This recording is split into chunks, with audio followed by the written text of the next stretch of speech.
when we say patristics, immediately think, what you talking about, Willis? I don't know if you guys remember this guy, Arnold from Different Strokes. It was a TV show back in the 80s, and that was his famous catch cry. What you talking about, Willis? And then the reason I put Obama is he's always got something to say about something, so maybe he's got something to say about this. But anyway, what you're talking about, Willis, in terms of what are we talking about when we talk about patristics? What does patristics mean? Who cares about patristics? Why is our church so big into patristics? So, first of all, what is patristics? When we're talking about the word patristics, it comes from the Greek word pater, or the Latin word pater, or the Greek word patir, and it's basically the study, or patrology is the other way that they say it, patristics or patrology, the study of the fathers. In particular, the lives of the fathers, their acts and their thoughts via their sayings, writings, and their life events. Now, a lot of times in terms of Christianity, when we study history, it's not studying history for the sake of history, but in particular studying the thought and how is it that we come to our beliefs and the theology that we do come to inherit within our church.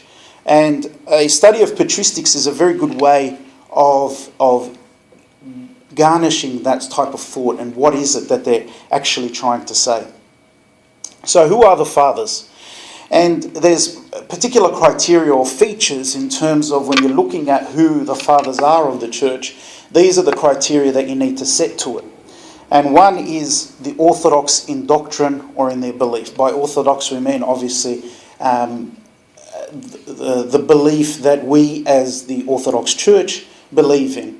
And obviously in terms of, I guess, Christianity, we have sort of different beliefs. But in the main, a lot of the fathers are the same throughout. Because if you look at Christianity in terms of its common heritage, the first 5 centuries are common amongst all Christian churches before the Council of Chalcedon in 451, where we did have the split in the church between the Western Church and the Eastern Church. But primarily, and this is primarily when we're talking about the fathers of the church, amongst all the Christian denominations, you would be talking about the first 5 centuries and the fathers of the first 5 centuries. Now, beyond that, each church will have their particular fathers because obviously they would have their doctrine that would be common to their fathers. And obviously, in terms of the Coptic Church, we have our Coptic fathers throughout what we call the Middle Ages and also obviously through contemporary times.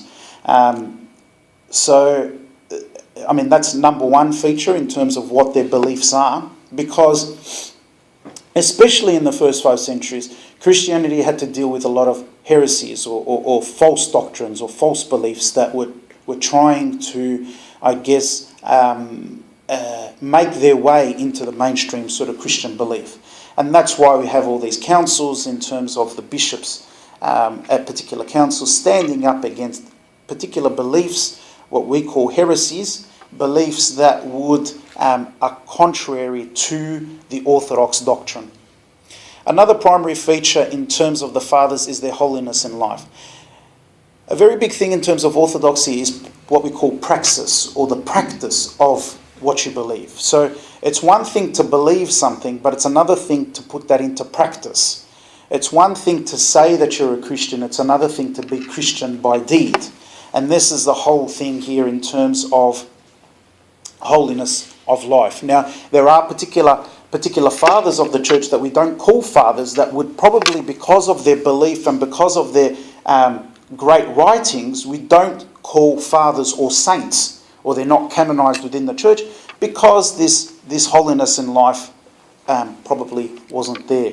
One particular one that we call teacher, but we don't call a saint of the church, is a particular person called Origen, who was actually a dean of the School of Alexandria, but is not seen as being a actual father, but more of a teacher. Reason being, although mostly he was Orthodox in doctrine, he did have some things that were later on found to be not Orthodox. But even though he lived a very holy life, there was particular things that he did in his life that would say that he probably wasn't holiness and probably didn't practice totally, or he had a misunderstanding of this doctrine or this belief and practiced it in a way that was probably wrong. It was just one particular incident, but it's enough for the church to say that he's not a particular saint of the church, because some of these writings were probably a little bit wrong in terms of what they were saying. And then also they have these writings, and I mean the fourth one is whether or not they're a saint or not. A lot of times people will say that if they're a saint and they're canonized, then they're a father of the church. But there are many who have done prolific writings but are not considered fathers of the church. All right, so the question is, why is it that we need to learn about patristics, and why is patristics important? And why is it that some denominations probably don't look at patristics as being as important or not important at all? In terms of the Orthodox Church and the Coptic Church in particular, we really do depend on the writings of these, especially early church fathers, in terms of getting an idea in terms of what the church believes and what it should believe and what it should not believe. All right, so why? These guys, when they wrote, were very good writers. And in terms of the depth and the theology and the spirituality that they went into was quite profound. Primarily probably because they lived closer to the apostles. You're talking about 1st, 2nd, 3rd century, from the times of Jesus. So these things were sort of passed down and it were quite fresh in the memories of a lot of the people. Obviously, sort of the first, second generation had died off, but these things were passed on. Now, the other thing is that they had a lot of heresies during that time. There was quite a lot of different beliefs that popped up, much like today, but they were also quite vocal in terms of refuting these heresies because they wanted to keep the integrity of the church together. You've got to remember that the church at that time was quite young, and therefore was needed to be able to sort of maintain itself. I mean, at that time you had the Greek philosophies that were quite prevalent, and the Greeks obviously perpetrated their philosophies throughout all of the world at that time because they were the dominant power. Same with the Romans. The reason that paganism was quite big during that time is because the Romans were the conquering power or the colonial power at that time. Therefore, with this power and with this exertion and taking over land and wealth came this ability and this power to be able to influence the people to worship their particular gods. And so obviously Christianity at that time was quite young, needed to sort of thrive, needed to build up. And so they were quite vocal in terms of any heresies that would come up. Now, a lot of these heresies sometimes had the support of the ruling parties, for example, the emperors or the kings at that time, because they indulged in a lot of sort of the easier life that probably these heresies or these pagan worships allowed, rather than what maybe Christianity may have allowed.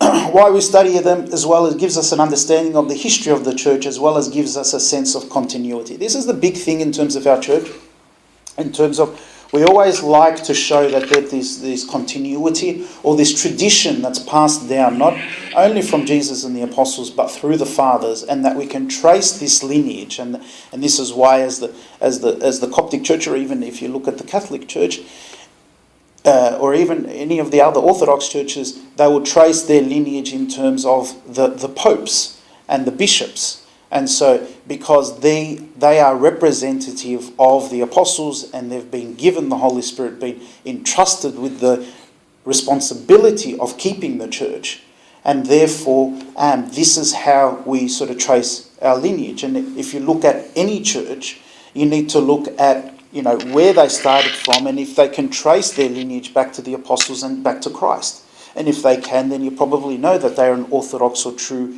tradition or true church. So this is important. I mean, sometimes if you look at some other denominations, you'll find that they'll spring up from different sources or different people that might sort of claim to know God or to have this authority from God. But we know that the authority was handed down by Christ to the apostles and to establish his church. And this one is probably sort of the more important one in terms of contemporary issues. Guaranteed that if you look deep enough into the writings of the fathers of the church, you will find answers to all these issues that we think are contemporary issues. You see, humanity is humanity all throughout time. And the issues that pop up are all human nature issues that pop up. And a lot of these things, and the fathers of the church are very good at discerning a lot of these things and getting to the root cause of a lot of things, rather than looking at the outside or the superficialities of why things are. They tend to always ask why until they can get down to the depth of it. And a lot of times if you look down to the depth of things, they can take them to a common denominator or a common cause. But there's a patristic school in the Vatican, opposite the actual St. Peter's Basilica, that's been set up, which is called it's part of the Catholic Church. It's called the Augustinium, after St. Augustine, who was a great father, or what they call a doctor of the church, primarily on the Latin side, as in the Western Church. Do you guys know what we mean when we say Western and Eastern churches? All right, a little bit of a history lesson. In terms of when the Christian church was established, obviously Jesus came in Jerusalem, in that sort of area. There was main areas that were established, what they call sees or main centres of Christianity. Okay, so you had Rome was a main centre. These are places that the apostles went to and preached in those sort of areas, and there was big communities of Christians in those sort of areas. So you had fundamental sort of centres of Christianity. At that time it was Rome. So you had Rome, you had Alexandria in Egypt, you had Jerusalem, and then you had Antioch. Antioch is, we say Syrian, but a lot, and now that Antioch is actually part of Turkey. So the ancient day Antioch is now in Turkey. But that was a main centre.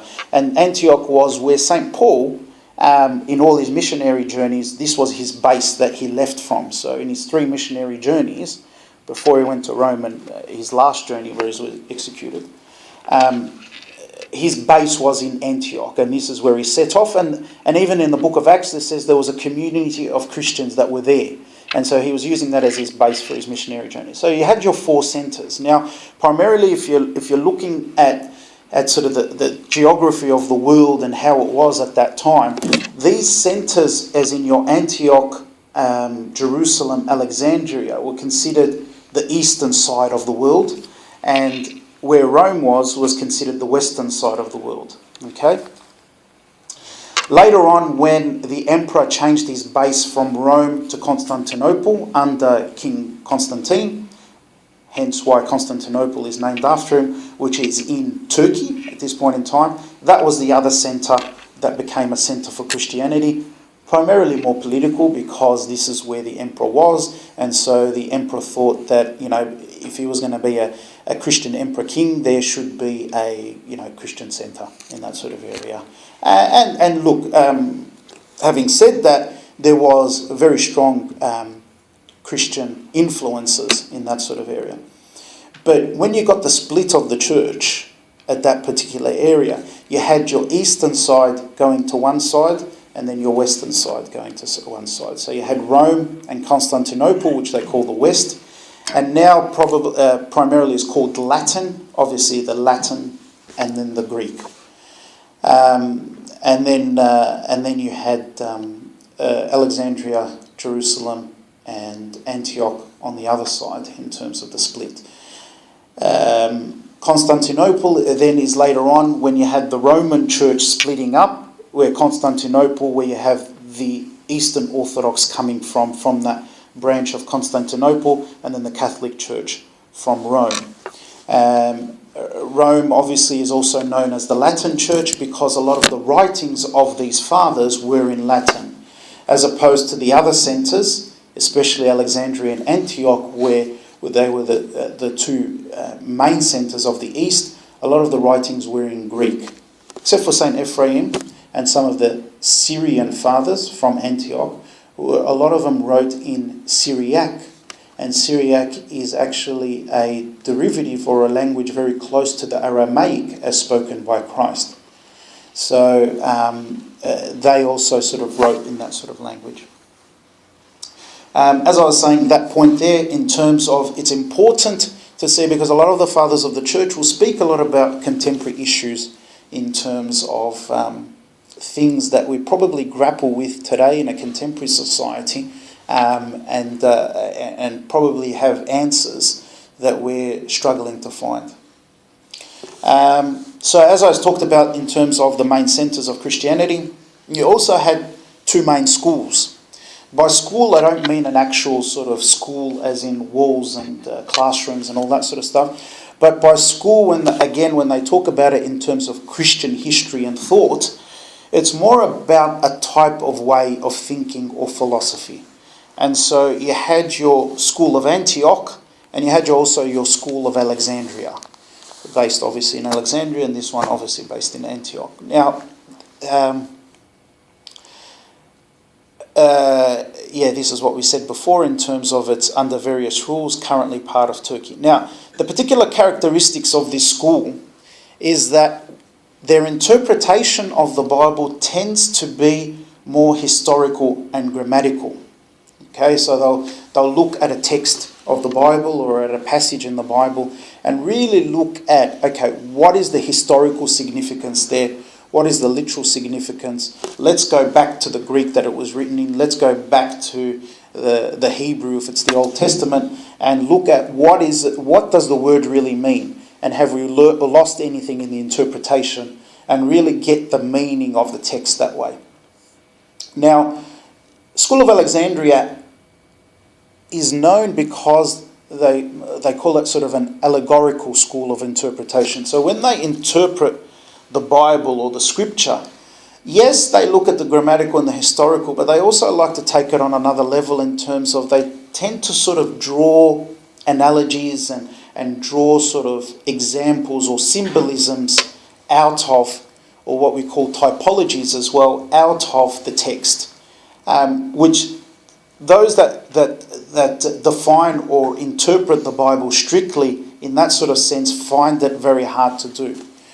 But that's not to say that it's wrong. Sometimes maybe some things you're drawing a very sort of wide tangent in terms of really sort of trying to see what they say, but it works. And a lot of it sort of tends to, the whole idea is to try and get some sort of spirituality out of it. Now, if this method's going to work, or the allegorical method of Alexandria is going to work, then whatever works, then that's what works. Antioch tends to obviously sort of look at in terms of the humanity of Christ. So they would look at Christ as a man rather than Christ the God. Not to say that they don't look at it, but their emphasis tends to be on that sort of thing. And this is really just picking at straws. But sometimes when you sort of read about the history of these sort of things, they can get sort of quite lively in terms of their differences. And even nowadays, sort of a lot of scholars sort of, have their issues. I guess they're just looking to do PhDs and got nothing else to do, so they just pick at hairs. This is the main man that we're talking about today. Good old St. Ephraim. Probably known more in the Syrian church, our sister church, but very prolific writer. He was born in the year 306 AD. and was born in a place called Nisibis, which was probably more towards Persia, or what we talk today in terms of, we know as Iran.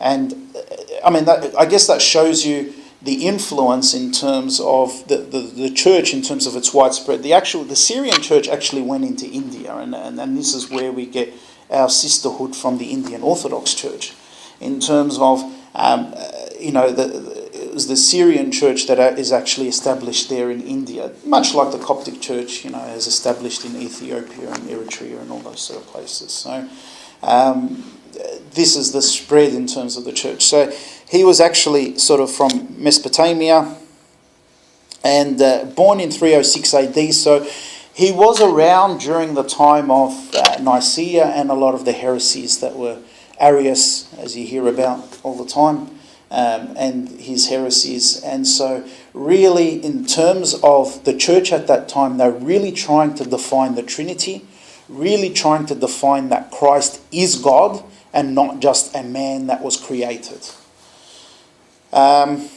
He was never a bishop or a priest, but was a deacon.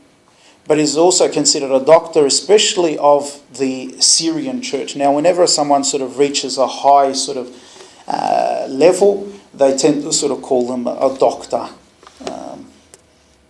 And these are the various names for him, most famous of which is the harp of the Holy Spirit. The reason being is that he actually wrote in prose and poetry. So all his writings were not just essays, so to speak. They were actually sort of poetry, and so interpretation of them is quite difficult if you don't know the original Syriac.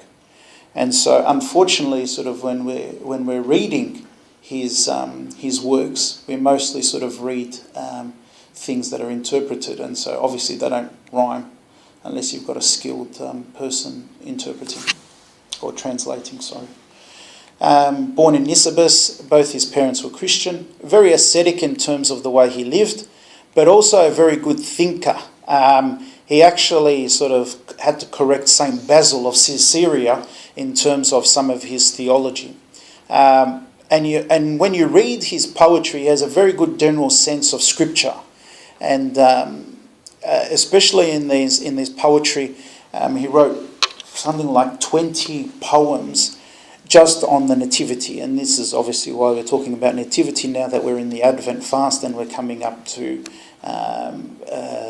the Nativity feast, which is probably why we sort of thought we'd speak about St. Ephraim. He moved to this other place called Edessa, further east from where, east from Antioch. This is where they also set up another school. So when he went there, he set up another school in Edessa, a school of theology.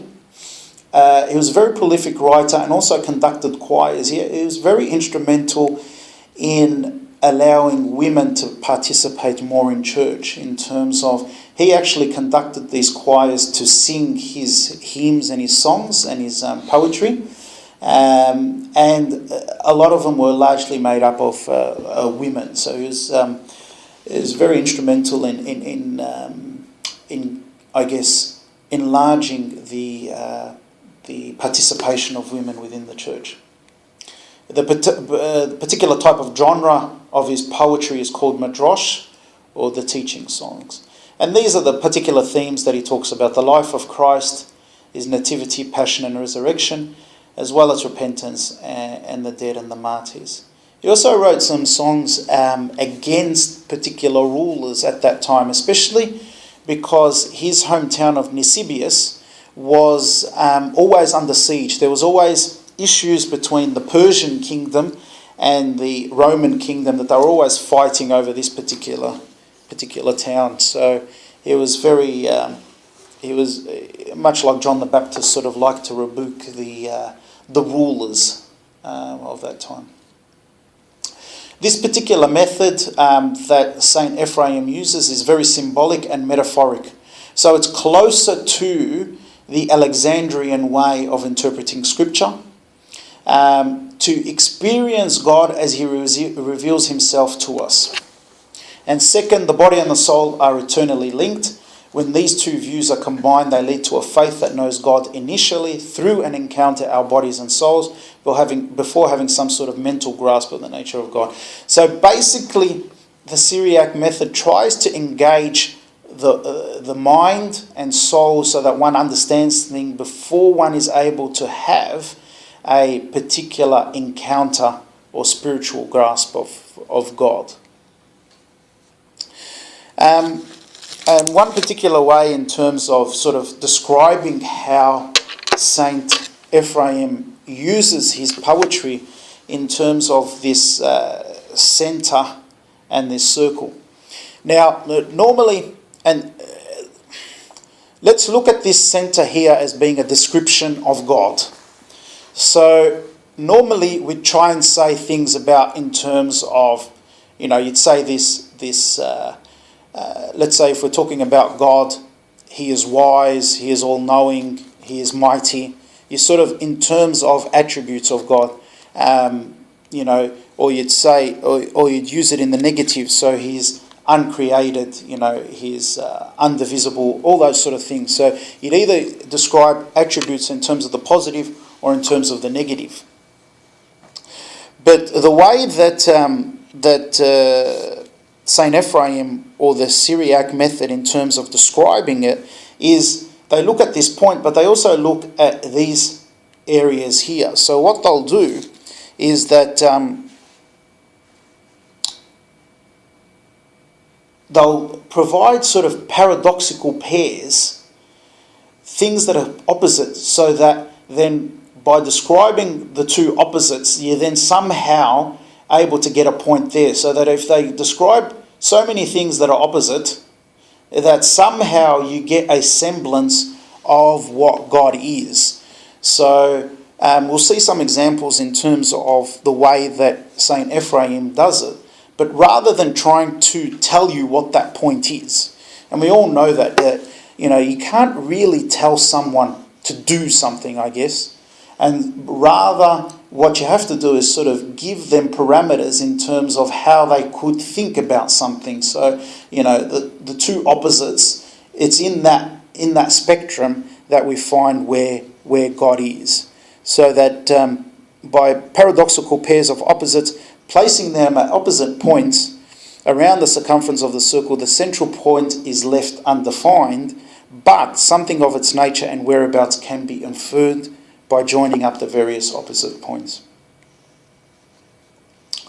Now his hymns or his poetry is more as lullabies, and they're almost written as if Saint Mary is saying it to her son, so to her baby son as a lullaby.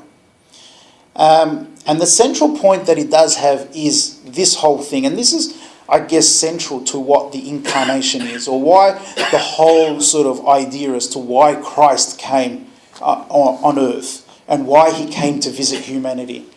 And it's a miraculous humility of God out of love for humanity. And a lot of this is the question, how can the Creator be contained in the created? How can God, the creator of all, be contained within the womb of St. Mary, but not only that, be contained within the world and be contained by human form? And so these are the questions that St. Ephraim always asks. And you sort of, I guess, you don't really get an answer, but it is what it is. And this is what basically Christ did. That Christ did not consider it beyond him that he would take on the form of a servant or a form of humanity in order to save humanity. And this is the whole mystery of incarnation and the whole mystery of nativity and this whole mystery of the whole month of Kiah that we celebrate. That when we're saying all these hymns and these Theotokiyas to St. Mary, it's not to St. Mary herself. Yes, we adore St. Mary, but St. Mary is the one that bore God. And so it's indirectly a praise or glorification of God. And this is what he writes. The power that governs all dwelt, this is just a small snippet. The power that governs all dwelt in a small womb. So the power, obviously, God, that governs all, that governs everything, as he writes in Isaiah, the governor of all, dwelt in a small womb. While dwelling there, he was holding the reins of the universe. So the imagery there is sublime in terms of, here he is in the womb, contained, and yet he was not contained. He was still holding the reins as if he still got control of the whole cosmos. His parent was ready for his will to be fulfilled. Now, his parent, obviously, talking about the Father, and here was the Son fulfilling the will of the Father. His parent was ready for his will to be fulfilled. The heavens and all the creation were filled by him. The Son entered the womb. The Son is obviously, when we talk about Christ, we talk about the Son of righteousness. So the Son entered the womb, and in the height and depth his rays were dwelling. When you're talking about the womb and you're talking about the height and depth, remember he went into Hades to save all that were in there. So this Son cannot be contained by the womb. And it's something that goes to the great heights and depths, to wherever we may be. The thing is about, in terms of the fathers of the church, although they write very deep theology, and probably theology that probably goes beyond our head, a lot of that is also can be taken from a spiritual realm. And this is where we sort of, it has its value. For one to read this and say, hey, Christ comes to me that wherever depths I may be, whatever doldrums, whatever, mental, physical, whatever state I may be, Christ is there, and he goes to the depth. And this incarnation is that Christ is coming for me, rather than me trying to attain some sort of holiness or some sort of state that I cannot attain. He dwelt in the vast wombs of all creation. They were too small to contain the greatness of the firstborn. Now, when we talk about firstborn, a lot of the times we're talking about firstborn of humanity is Adam. Firstborn to save humanity is obviously Christ, because he was the firstborn to go into the depths and to defeat death, because the firstborn Adam was defeated. How indeed did that small womb of Mary suffice for him? It is a wonder if anything sufficed for him. Of all the wombs that contained him, one womb sufficed, the womb of the Great One who begot him. Bizarre here in terms of the Great One, obviously God. The womb of the Great One is almost like feminizing God in terms of that, who begot him. And obviously this is when we're making such a statement, begot him, only begotten of the Father, is the second hypostasis, or the second person of the Trinity, who is begotten since all ages, since all time. So it's not contained by time. Contradictions, which are not really contradictions, but it's these contradictions or these paradoxes that we have in terms of where we showed that picture of the central circle and the dot in the middle. It's these contradictions that help explain or further explain for one to understand deeper the mystery of Christ. St. Ephraim in his poetry shows contradictions so as to show the majesty of God, the Lord of all nature. And this is where we get these contradictions. So it's only natural that someone would be born of a married womb, but he made fruitful the virgin womb.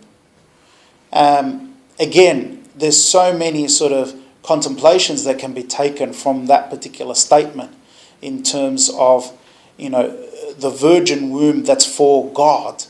The things that one... virginity, when we're talking about in terms of virginity, we don't mean obviously in terms of the physical sense, but what we do mean is the virgin womb that's dedicated. A virgin is dedicated to a cause or to God, and for that they will not be sort of taken off their course. And the person that is dedicated to God and not married to anything else, or married to the world, or has distractions of the world, or things that don't matter, the person that is dedicated to God becomes fruitful, rather than the married room, which it becomes deprived. These contradictions or miracles, if you like, far from being great shows of might, are the concessions of God to a weak humanity. So it's almost like God is allowing for our weaknesses in order to, and this is obviously the whole mystery of incarnation and why this act of salvation needed to be done, in that he needed to strengthen a weakened humanity. And so St. Ephraim highlights for us this purpose. The deity imprinted itself on humanity so that humanity might also be cut into the seal of the deity. And there you have the whole purpose of this incarnation. Why is it that God came to earth and came and allowed himself to suffer and to go through what we as humans go through, and to experience death and to rise from the dead? Because he needed to imprint himself on humanity so that humanity may also be able to attain that holiness or that deity. Therefore, God came to heal permanently this relationship between God and man, but also God reveals himself to each person according to their capacity to perceive. And so there, in terms of the hymns of St. Ephraim, you get sort of the crux in terms of what is it that he wants to do. That not only, yes, he's explaining a lot of theology and explaining how is it that we have, the Trinity and the Father and the Son and their relationship with each other. But the main work of that is that man can be saved, or that man sees that there is hope for themselves and not despair, because God had conquered death, and therefore there is no need for hopelessness. Good. I didn't want to bore you with too many slabs of St. Ephraim, but it's quite nice if you can get your hands on it. And I was going to get some sort of photocopies, but unfortunately I didn't have enough time to sort of photocopy them of some of the hymns that you can sort of go away and read, because it's quite nice in terms of what he has to say. And you'll see this whole paradox, or this whole idea of contradictions about, the Great One being contained, and how is it that the Great One contained. It's also very good in terms of bringing a lot of illustrations from the Old Testament, in terms of people from the Old Testament, and relating that to the incarnation. Any questions?